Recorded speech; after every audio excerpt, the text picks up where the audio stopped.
Welcome to Choice Classic Radio. Like us on Facebook, subscribe to us on YouTube, and help keep this show alive by donating at choiceclassicradio.com. For more of your favorite old-time radio shows, join us on our companion podcast, Choice Classic Radio, Mystery, Suspense, Dramas, and Horrors, where we bring to you the most mysterious tales that the golden age of radio had to offer. And now, with 116 episodes made, broadcasting from 1949 to 1953, we bring to you Richard Diamond, Private Detective.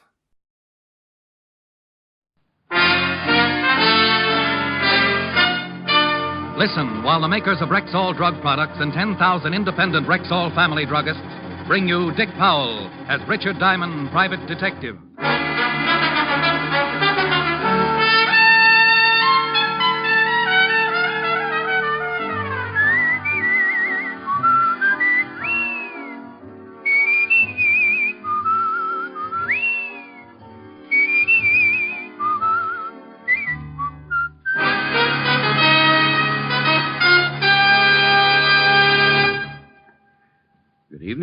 This is your Rexall family druggist with a welcome from the 10,000 independent druggists who have made the word Rexall part of our own store names.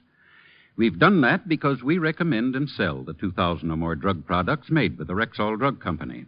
Like Bismarex, for example.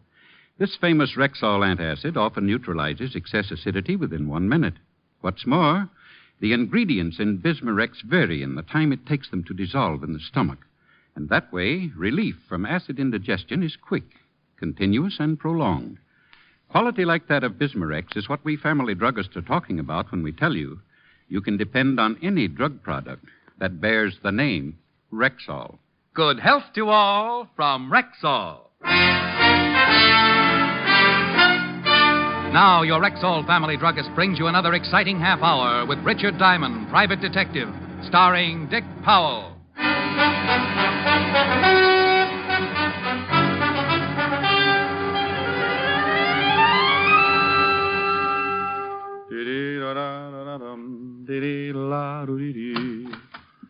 Mr. Diamond? Well, are you Mr. Diamond? Oh, my goodness, yes. Come right in. My name is Wolfe. Well, unofficially, so is mine. Sit down. Thank you.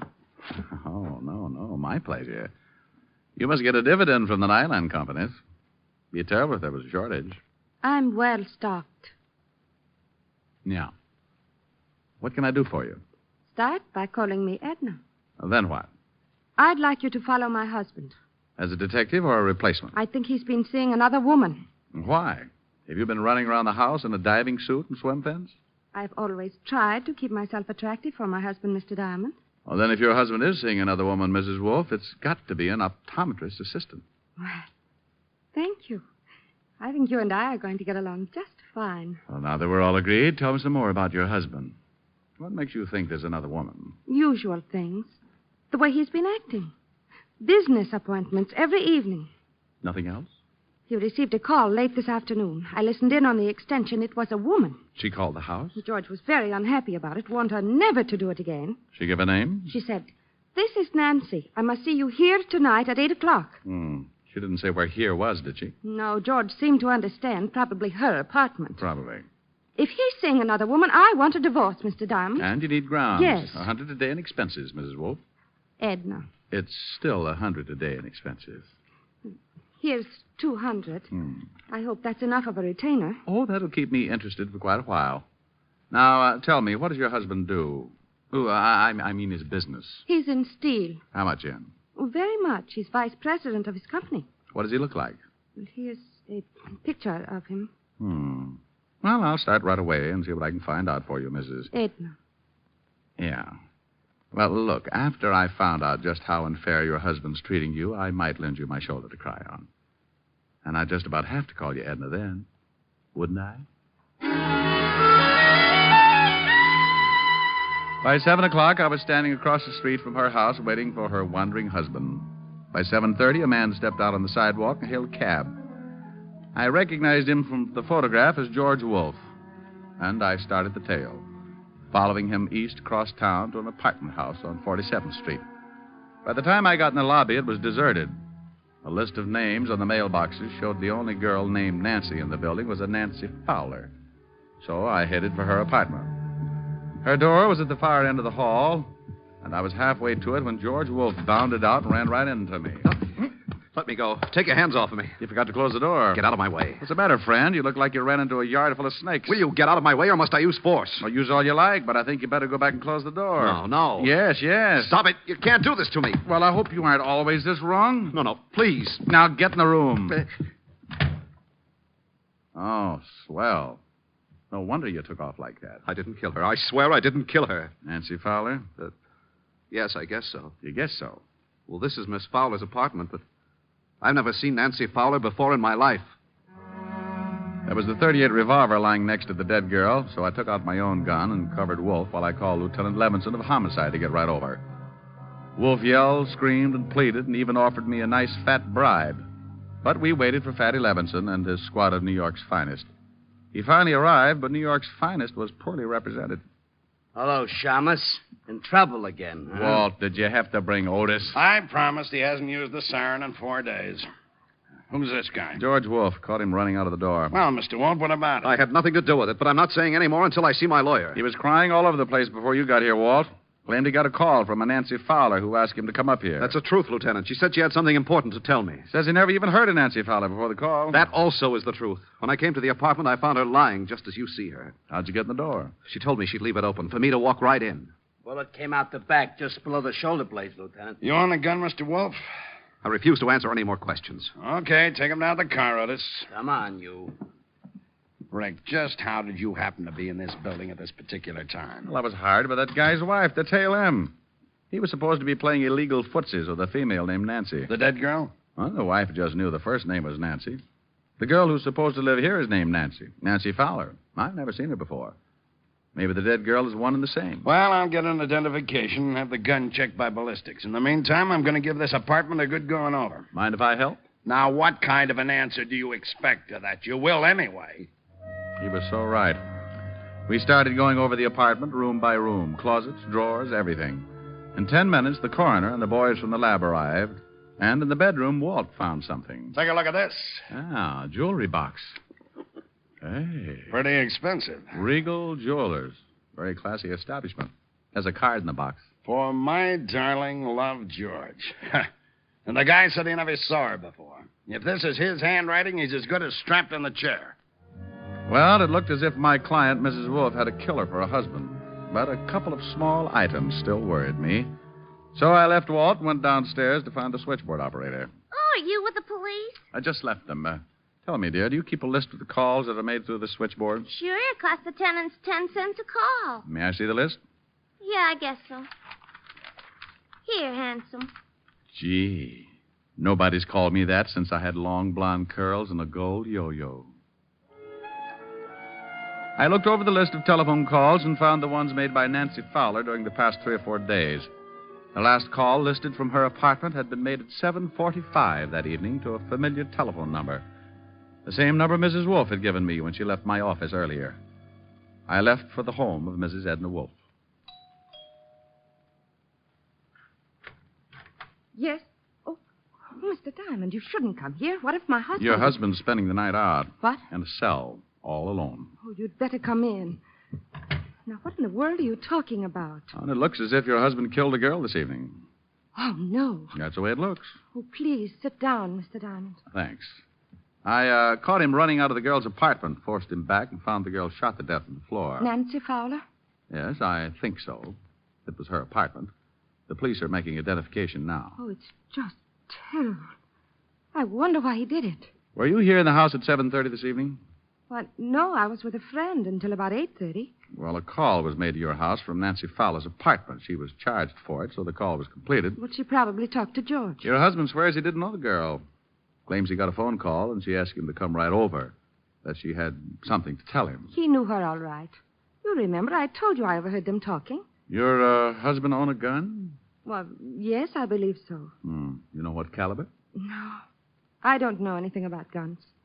A bracelet was found in the dead girl's apartment. The card with it was signed Love, George. Oh, it looks pretty bad, doesn't it? If it's his handwriting, it does.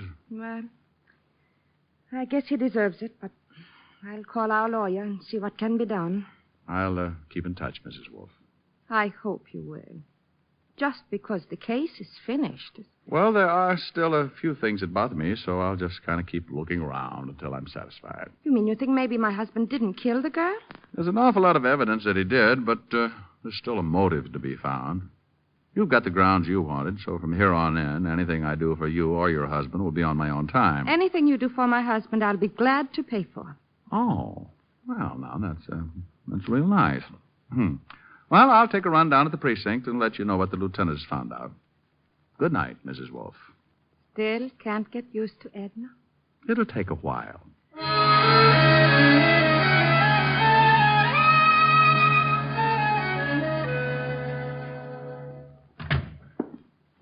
Thought you'd be in bed by now, Rick. My landlord short-cheated me.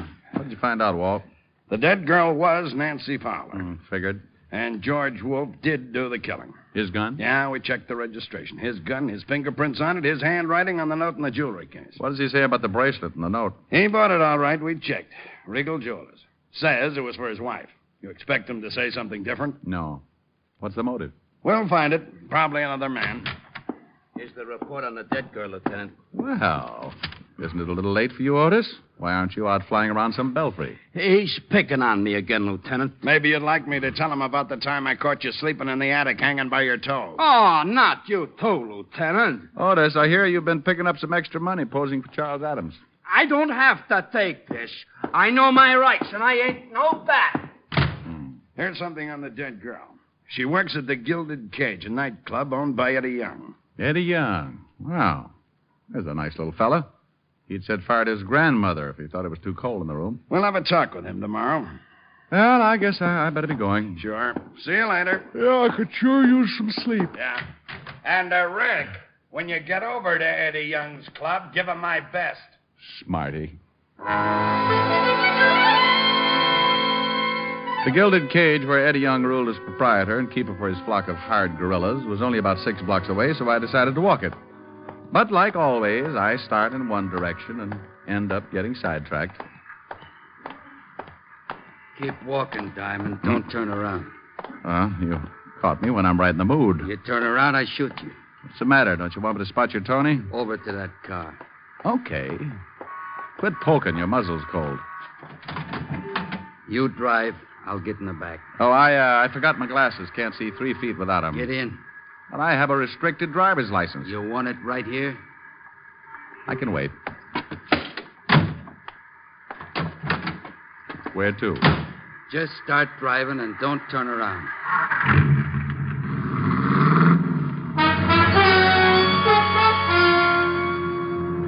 We headed east across town with a gun pointed at my neck.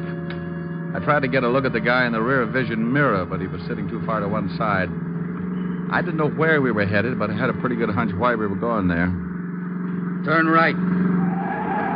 And take it a little slower. I don't want to have to shoot a cop. Well, if we're headed for the river, I've seen it. From the bottom? Don't you think we'd better stop at a bathhouse or something? I know a spot where you can go in, clothes and all. Okay. But if there's anything I hate, it's getting my money wet. Turn right again. We were headed for a cross street. I could only turn right or left. A big warehouse was dead ahead. I eased down on the gas, and we picked up speed as we neared the intersection. As I started to make the turn, I stamped down on the gas hard, and at the same time threw myself toward the floorboard. His gun went off so close to my ear, I felt like my head had split wide open. Then we hit the building.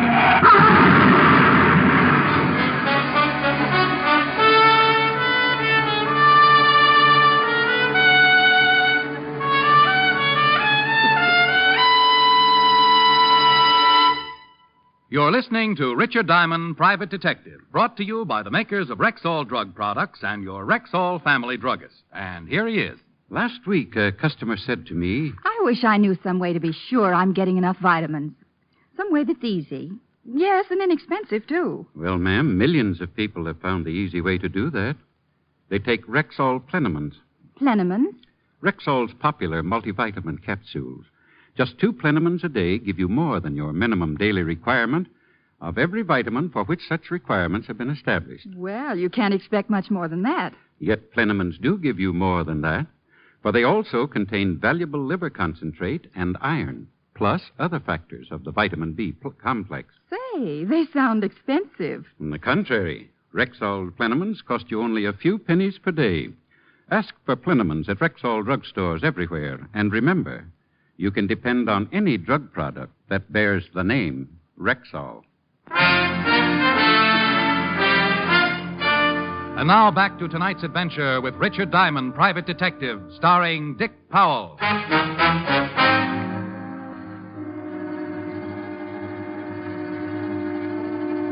We had hit the building and pushed our way halfway through the brick wall. I was still on the floor, and the motor had been shoved through the firewall and was jammed into the front seat where I had been sitting a minute before. My friend with the gun was stretched out over the top of the seat, his legs resting on the horn and his shoulders through the windshield. I sat up, rolled him off the horn. He was very dead. Before a crowd could collect, I climbed out and got to a phone, called Walt. Are you sure you're all right, Rick? Yeah, I can hear things better now. They just say the other guy's dead. Very. I recognized him, too. Gus Winkler. Holy cow. You know who he's working for now? No. Eddie Young. Oh, that's it. Well, don't pick Young up, Walt. I know a few things I haven't told you about, and this almost puts a cinch on it. I want to talk to Young, and then I'll be down to see you. But if Young tried to have you killed... Oh, if he did, you can't prove it. Not yet, anyway, so sit tight, and when I get there, I'll show you how to catch a killer.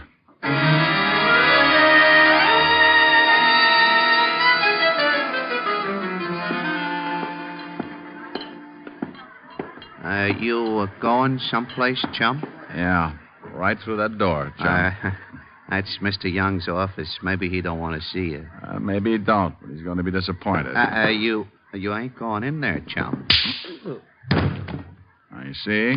Everybody gets disappointed sooner or later, chum. Yeah, what...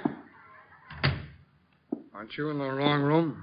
That's what your boy outside thought. I changed his mind. Are you sure you ain't looking for Bellevue, Shamus? You're kind of a mess. One of your boys, Gus Winkler, tried to give me swimming lessons. He can claim his body at the morgue. I don't know what you're talking about.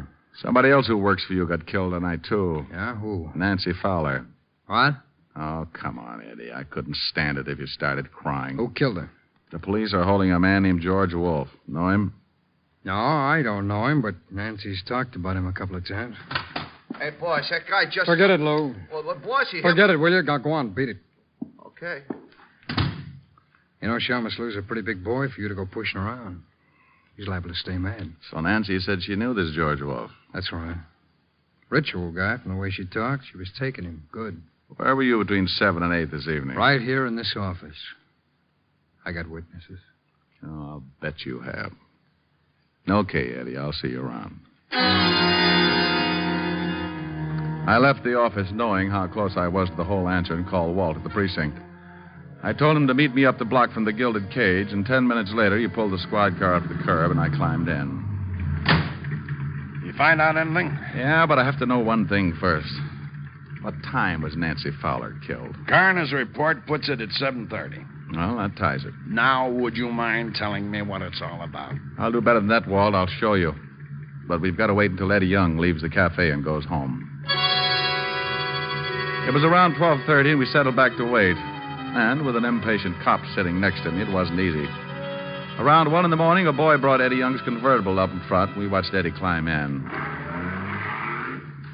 Okay, Walt, tail him. We stayed close, following Eddie Young across town until he pulled up in front of his apartment and turned into the basement garage. Give me 5 minutes, Walt. Then come on up to Young's apartment. Why can't I go now? Because what I'm about to do isn't quite legal, and I couldn't stand seeing you blush.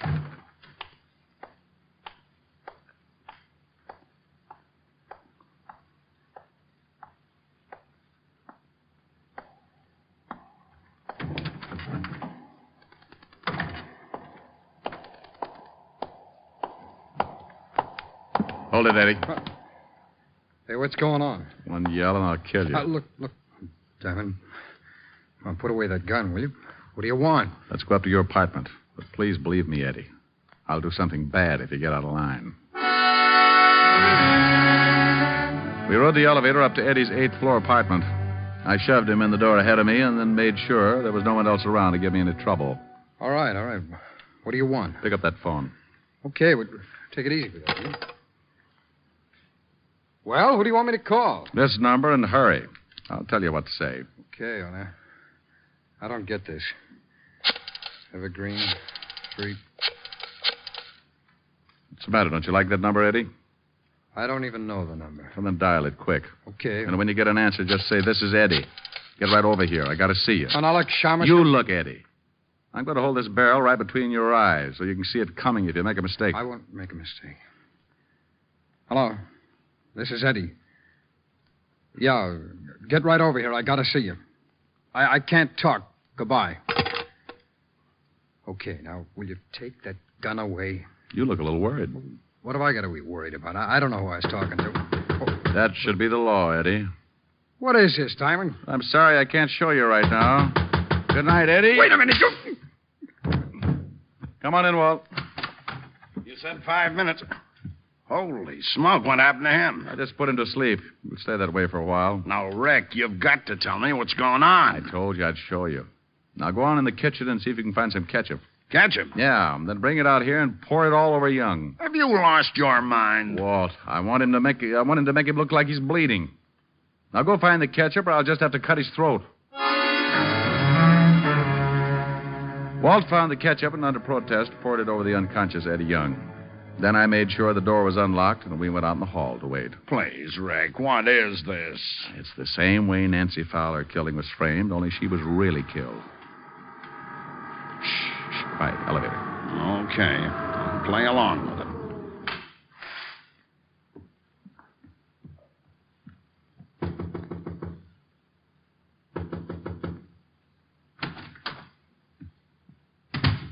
Let's go, Walt.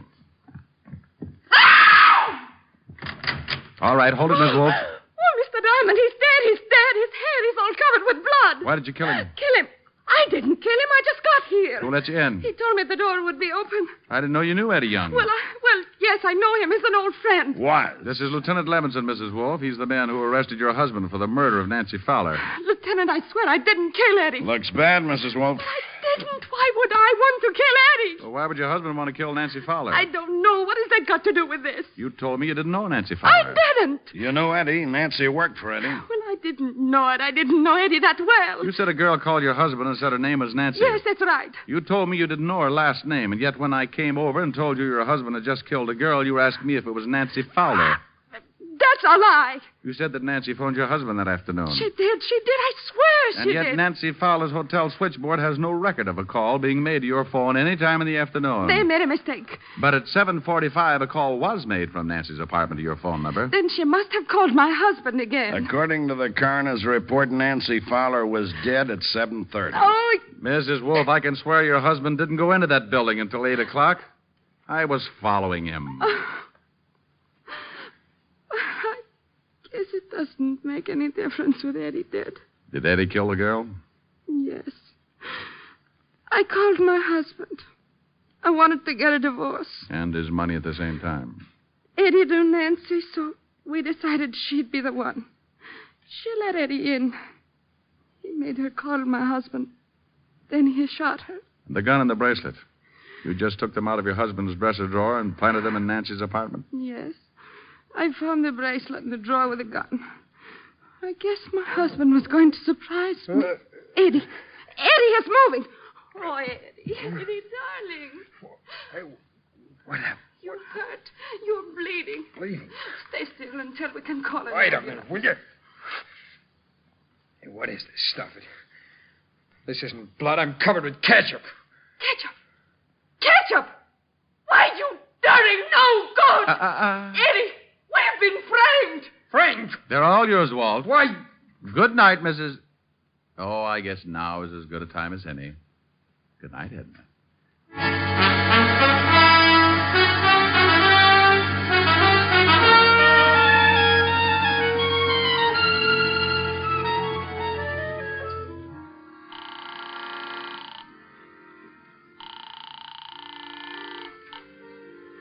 Yes? Helen? It's Rick, honey. Oh, isn't that that's sweet. I was just dreaming. Rick, it's 4 a.m. Where are you? Well, I'm helping Walt close up the Gilded Cage. Helping Walt close up the what? The Gilded Cage. Nightclub.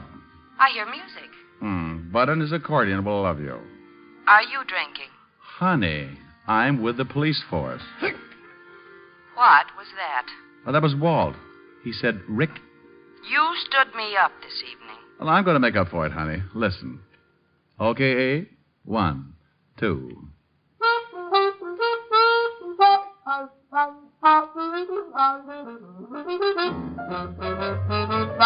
You made me love you. I didn't want to do it. I didn't want to do it. You made me want you. And all the time you knew it. I guess you always knew it. You made me happy sometime. You made me glad. But there were times, dear, you made me feel so bad.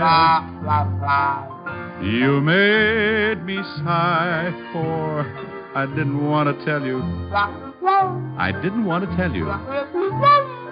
I want some love that's true.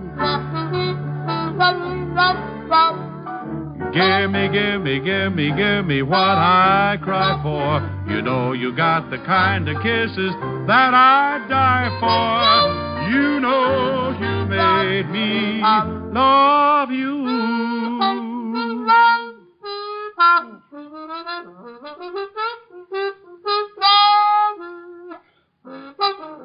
Abe? Abe? That's enough, Abe. How was that, honey? Honey? Honey? Oh, well. She like him. Well, of course she did. She'll be dreaming about it for the rest of the night. Come on, Walt. Let's dance.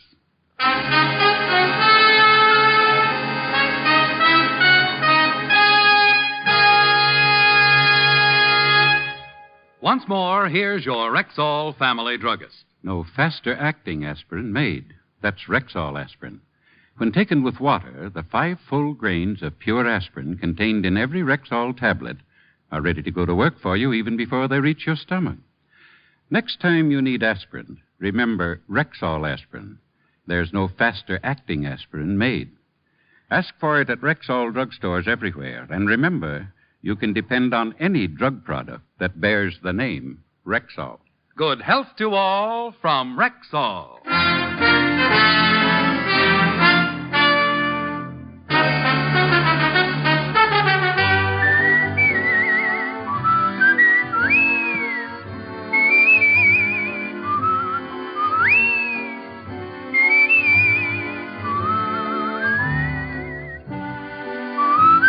Richard Diamond, Private Detective, stars Dick Powell in the title role and is written by Blake Edwards with music composed and conducted by Frank Worth. Featured in tonight's cast were Virginia Gregg, Ted DeCorsia, Wilms Herbert, Hy Averback, Stacey Harris, and Victor Perrin. Richard Diamond, Private Detective is produced and directed by Jaime Del Valle.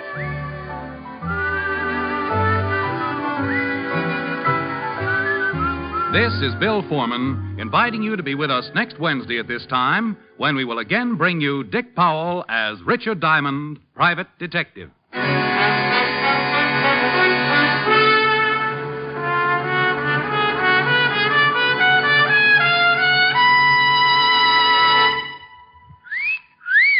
Hiya, beautiful. Get lost, Bristlepuss. You need a shave. But I have shaved. What else do you want me to do? Silly boy, she wants you to go Stag. Go Stag?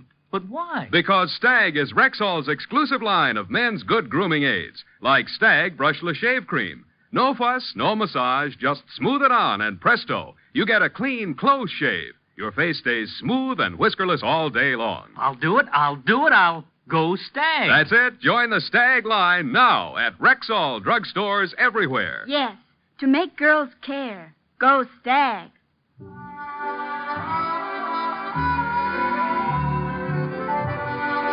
Sarah Berner will delight you tomorrow with Sarah's Private Caper on NBC.